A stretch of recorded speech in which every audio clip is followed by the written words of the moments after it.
প্রিয়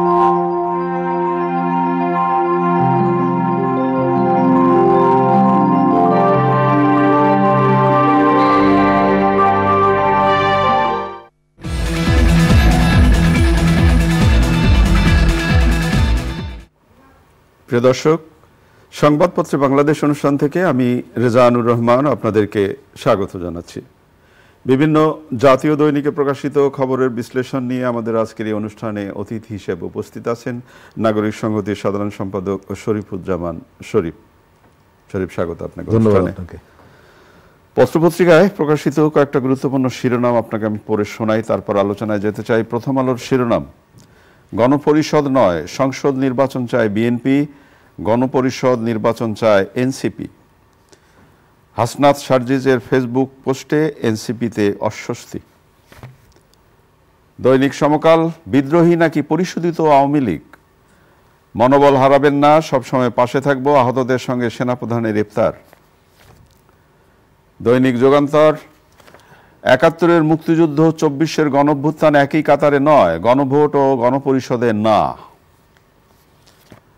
কালের কণ্ঠের শিরোনাম, সেনাবাহিনীকে বিতর্কিত করার অপচেষ্টা,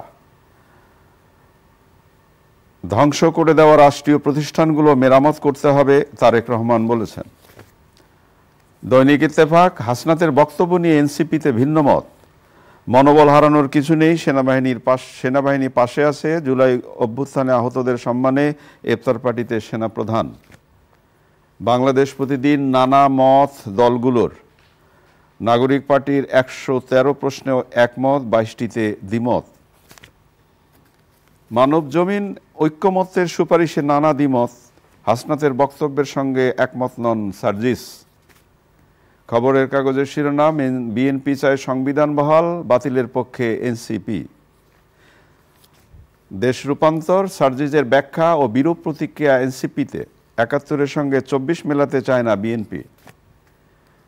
দিনকাল, জনগণের আশা আকাঙ্ক্ষা পূরণে কাজ করতে হবে, জাতীয়তাবাদী সমমনা দলের ইফতার মাহফিলে নেতাকর্মীদের উদ্দেশ্যে তারেক রহমান। আমাদের সময়, ৭১ ও ২৪-কে এক কাতারে আনায় আপত্তি, ঐক্যমত্যে কমিশনে বিএনপির মতামত। কালবেলা শিরোনাম, গোপন সম্পদের রাজা মোখলেস, হাসনাতের স্ট্যাটাস ঘিরে এনসিপিতে অনৈক্য।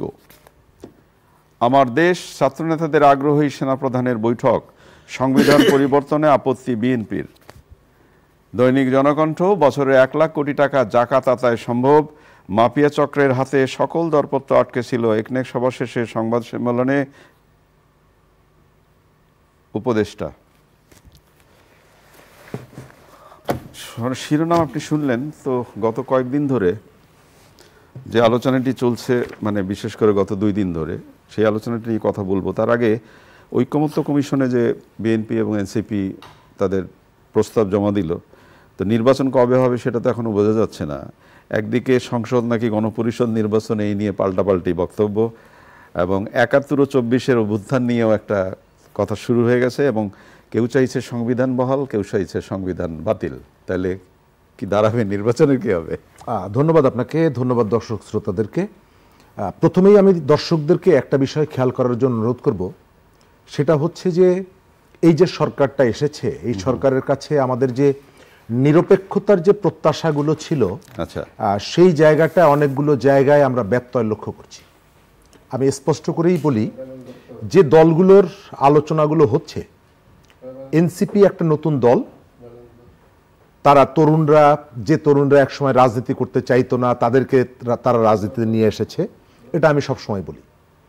দ্বিতীয়ত হচ্ছে যে এই নতুন দলটির মধ্যে, নেতৃত্বের মধ্যে আমি অনেক তরুণকে দেখি এবং তাদের মধ্যে আমি স্বপ্ন দেখি, এবং আমি আশা করি এবং প্রত্যাশা করি যে তারা নিয়মতান্ত্রিক পদ্ধতিতে রাজনীতিতে এসে তারা সফলতার পরিচয় দিক, তারা তরুণদের একেবারে ভোকাল হয়ে উঠুক তাদের প্রচেষ্টা অনুযায়ী।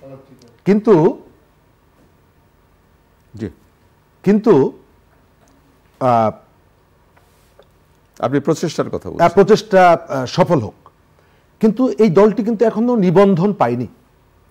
তো সেই জায়গায় আপনি আইনের জায়গায় যদি আপনি দেখেন, যে নিবন্ধের কথা বললেন, এটা আমার নিজের কাছে মনে হয়েছিল যে দলটি এখনো নিবন্ধন পায়নি, সেই দলটি এখন প্রভাব বিস্তার করছে, মানে নানাভাবে কথা বলছে। এখন আপনি আইনের কতগুলো জায়গা আছে জি, এবং আপনি আইন মেনে আপনাকে চলতে হবে, কিন্তু আমরা দেখতে পাচ্ছি এখানে আইন না মেনে স্পেশাল কেউকে কেয়ার করার একটা প্রবণতা আছে। এখন আপনি বলতে পারেন যে গণঅভ্যুত্থানে তাদের যে পায়োনিয়ার ভূমিকা, অবশ্যই জি, অবশ্যই, কিন্তু ওই পায়োনিয়ার ভূমিকার জন্য আপনি আইনের ব্যত্যয় করতে পারেন না।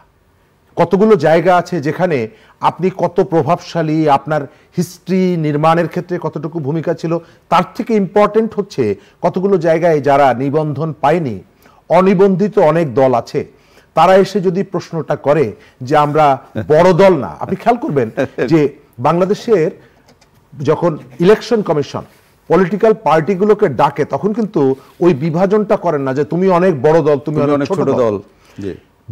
তার যে ট্রিটমেন্টের জায়গাটা সবার জন্য সমান, এক ব্যক্তির এক ভোট। সুতরাং এই জায়গাটা আমার কাছে মনে হয় যে এনসিপি নিয়ে, আমি আবার বলি যে এনসিপির সফলতা আমি চাই। এনসিপি একটা তরুণরা রাজনীতিতে এসেছে, এটাকে আমি ইতিবাচকভাবে দেখি, কিন্তু এনসিপিকে নিয়ে মিডিয়া, সরকার এবং অন্যান্য জায়গার থেকে যে ধরনের কোথাও কোথাও দেখা যায় যে অতি প্রবণতার কারণে সম্ভবত এটি একটা সময় এসে প্রশ্ন উঠবে যে নির্বাচনের প্রক্রিয়ার মধ্যে যখন দেশ ঢুকবে, তখন স্বাভাবিকভাবে প্রশ্ন উঠবে যে সরকার তাদের প্রতি বাড়তি কোনো আনুকূল্য দেখাচ্ছে কিনা। এই পর্যন্ত সংস্কার কমিশন তাদের সাথে কথা বলতে পারে, কিন্তু বিএনপির কাউন্টার হিসাবে আপনি মিডিয়াতে দেখছেন যে এটি একেবারে বিএনপির জন্য যতটুকু ট্রিটমেন্টটা পাচ্ছে মিডিয়া থেকে একেবারে সমান। অর্থাৎ আপনি একটা অনিবন্ধিত দল আর বিএনপির মতো একটা বিশাল রাজনৈতিক দলকে পাশাপাশি দাঁড় করানোর ভেতর থেকে আমি দেখতে পাচ্ছি, যেটা আমি আগেই বলেছি, যে এই দলটি রাজার দল। তো রাজার দল হতেই পারে, কিন্তু আইনের জায়গায় কেউকে আপনি বাড়তি সুবিধাটা দিচ্ছেন। বিএনপির যে আলোচনাগুলো এসেছে, আমি মনে করি যে এই সময়কালে বিএনপি বেশ কতগুলো জায়গায় দায়িত্বশীলতার পরিচয় দিয়েছে। বিএনপির কর্মীদের কাছে তার দলের মেসেজটা প্রপারলি যায়নি। বিভিন্ন জায়গায় নানা রকমের অনিয়ম, অবিচার, অপরাধমূলক কর্মকাণ্ডের সাথে তারা জড়িয়ে গেছে, এটি সত্য। বিএনপি তাদের জন্য কঠোর বার্তা দিচ্ছে, তাও সত্য। বিএনপি তাদেরকে রাজনৈতিকভাবে সচেতন করার জন্য ওয়ার্কশপ ইত্যাদি ইত্যাদি কাজগুলো করছে, এটাও সত্য। কিন্তু এই কোনো কাজই যে প্রপার কাজে আসছে না। এবং এই যে কর্মীরা গত পরশুদিন সাভারে ২৫০০ মানুষের ইফতার তারা নষ্ট করে দিয়েছে নিজেদের গন্ডগোলের কারণে। আপনি প্রতিদিন দেখবেন যে নানা জায়গায় খুনাখুনি হচ্ছে। তো এরা বিএনপির এই যে নেতৃত্বের যে কঠোরতা, কেন্দ্রের যে কঠোরতা, এই মেসেজটা কি তাদের কাছে নাই? অবশ্যই আছে। তারপরেও সেই কঠোরতায় তারা মানছে না কেন, এটি নিয়ে বিএনপির ভাবা দরকার। দ্বিতীয় একটা জায়গা হলো যে এই সময়কালে আমাদের ব্রডার যে জায়গাগুলোতে বিএনপি কতগুলো অবস্থান নিয়েছে, এটাকে আমি খুবই যৌক্তিক মনে করি। এবং দেশ যখন অন্ধকারের দিকে নিয়ে যাওয়ার চেষ্টা করা হয়, কেউকে না কেউকে একেবারে কঠোর একটা প্রতিরোধ করতে হয়, যেটা বিএনপি করছে। বাংলাদেশের এখানে অনেকগুলো রাজনৈতিক পালাবদলের ঘটনা ঘটেছে। ৬৯ সালের কথা বলবেন, ৭১ সালের কথা বলবেন, ৯০-এর কথা বলবেন, ২৪-এর কথা বলবেন, কিন্তু খুবই পরিকল্পিতভাবে বাংলাদেশের মুক্তিযুদ্ধকে প্যারালালি ২৪-এর মুখোমুখি দাঁড় করিয়ে দেওয়ার একটা প্রবণতা আছে। মুক্তিযোদ্ধাদের পাশাপাশি এদেরকে দাঁড় করিয়ে দেওয়ার একটা প্রবণতা আছে। কিন্তু আমি মনে করি ইতিহাসের পালাবদলে কারো ভূমিকাই ছোট না, কারোটাই বড় না, কিন্তু একটা আরেকটার কাউন্টার করার উদ্দেশ্য হচ্ছে মুক্তিযুদ্ধ নিয়ে যাদের মধ্যে রিজার্ভেশন আছে, অ্যালার্জি আছে, একটু মানে অস্বস্তি আছে, তাদের পক্ষ থেকে এই কাজগুলো করা হয়। এবং ওই সময়ের যে পরাজয়, সেই গ্লানিটা মোছার জন্য সম্ভবত এটিকে সামনে আনা হয়। বিএনপির এই কঠোরতার জন্য আমি বিএনপিকে অভিনন্দন জানাই। অনেক গুরুত্বপূর্ণ কথা বলেছেন যে ওই সময়কার গ্লানি মুছবার জন্য বোধ করি কেউ কেউ এই কাজ করছেন। আমরা একটু আবুল হাসনাতের বক্তব্য নিয়ে, যদি দৈনিক ইত্তেফাকে যেটা ছাপা হয়েছে যে হাসনাতের বক্তব্য নিয়ে এনসিপিতে ভিন্ন মত, এখানে তাদের নেতারাই যেটা বলছেন, ক্যান্টনমেন্টে হাসনাত বলেছেন ক্যান্টনমেন্টে আওয়ামী লীগকে পুনর্বাসনের পরিকল্পনা চলছে, হান্নান মাসুদ বললেন হাসনাত না সার্জিস দুইজনের একজন মিথ্যা বলছেন।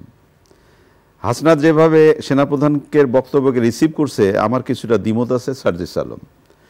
এবং নাসিরুদ্দিন পাটোয়ারি বললেন না হাসনাতের বক্তব্য সোশ্যাল মিডিয়ায় আসা উচিত হয়নি। গত কয়েকদিন ধরে আলোচনার সবথেকে রাজনীতির সবথেকে আলোচিত বিষয় এটা। আমি কি মনে করি জানেন, আমাদের আসলে এই যে নষ্ট রাজনীতি, একটা একটা প্রতিষ্ঠানকে আমরা ধ্বংস করে ফেলেছি।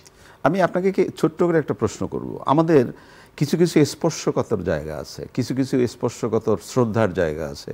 সেই শ্রদ্ধার জায়গাগুলোতে, সেই গুরুত্বপূর্ণ জায়গাগুলোতে কি আমরা যেভাবে পারি যখন খুশি তখন মন্তব্য করতে পারি? আমি ওই জায়গাটাই আসছি।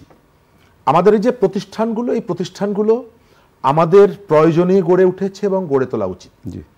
আবার এই প্রতিষ্ঠানগুলো পরিচালিত হয় আমাদের পয়সা দিয়ে। আমি তাদেরকে নিয়ে কথা বলার অধিকার আমার আছে, আমি এটি মনে করি নাগরিক হিসাবে। কিন্তু যে কথাগুলো এই প্রতিষ্ঠানগুলোকে জনগণের মুখোমুখি দাঁড় করিয়ে দেয়, আমি গত দুদিন ধরে দেখছি ক্যান্টনমেন্ট দখল করে নেওয়ার যে হুমকি, একজনের হুঁশিয়ারি, ঢাকা শহরে অমুক অমুক এলাকায় এদের গাড়ি প্রবেশ করতে পারবে না, এই কথাগুলোর ভেতর থেকে একটা উস্কানি আছে, একটা ধৃষ্টতা আছে। এই বাহিনীগুলোর মধ্যে আমি অনেক সমালোচনাই করি, কিন্তু এই যে আমাদের পরিবর্তনের যে আকাঙ্ক্ষা 24-এর গণঅভ্যুত্থানে, আমি তো দেখেছি জনগণ এবং সেনাবাহিনী একেবারে কাঁধে কাঁধ মিলিয়ে একই ধরনের প্রত্যাশার বহিঃপ্রকাশ ঘটে। এবং আপনি যদি গতকাল সেনাপ্রধানের ইফতার পার্টি দেখেন, যেখানে যারা গণঅভ্যুত্থানে যারা আহত হইলেন তাদেরকে নিয়ে ইফতার পার্টি করেছেন, এবং তিনি সেখানে কথা বলেছেন মনোবল হারানোর কিছু নেই, সেনাবাহিনী পাশে আছে। আমি এই জায়গায় কতগুলো ইতিবাচক দৃষ্টান্ত আমি দেখছি প্রায়।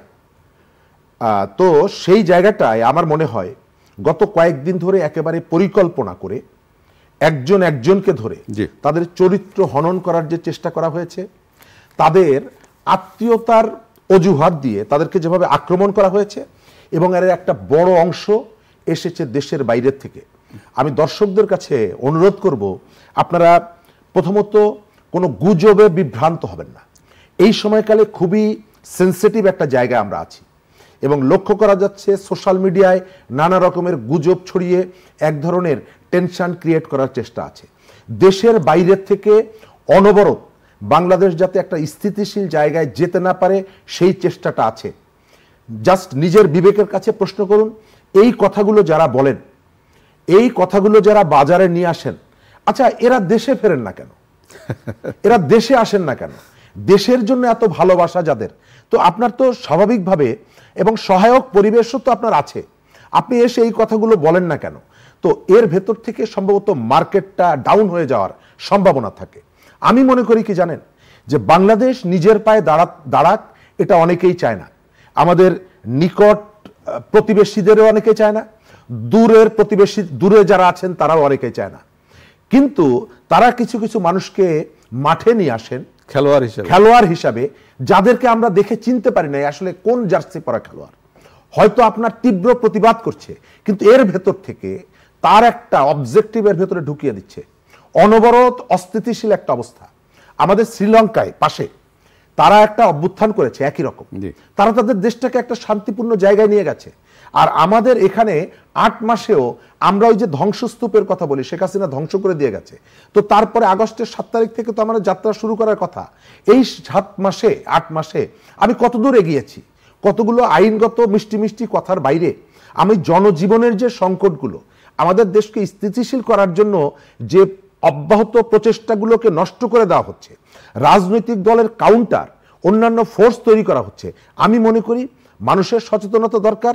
এবং আমাদের এই যে বাহিনীগুলো আছে, এই বাহিনী, এই প্রতিষ্ঠানগুলোকে ধ্বংস করার বিরুদ্ধে আমাদেরকে সোচ্চার থাকা দরকার। অনেক ধন্যবাদ আপনাকে। প্রিয় দর্শক, আমরা যে বিষয়গুলো নিয়ে কথা বললাম আপনারা নিশ্চয়ই শুনলেন। আমাদের ভালোবাসার, আমাদের অহংকারের জায়গাগুলোকে আমাদের নিজেদেরই রক্ষা করতে হবে, এটাই সত্য, এটাই দায়িত্ব। ভালো থাকবেন। আগামীকাল নিশ্চয়ই সময় আবার কথা হবে। খোদা হাফেজ।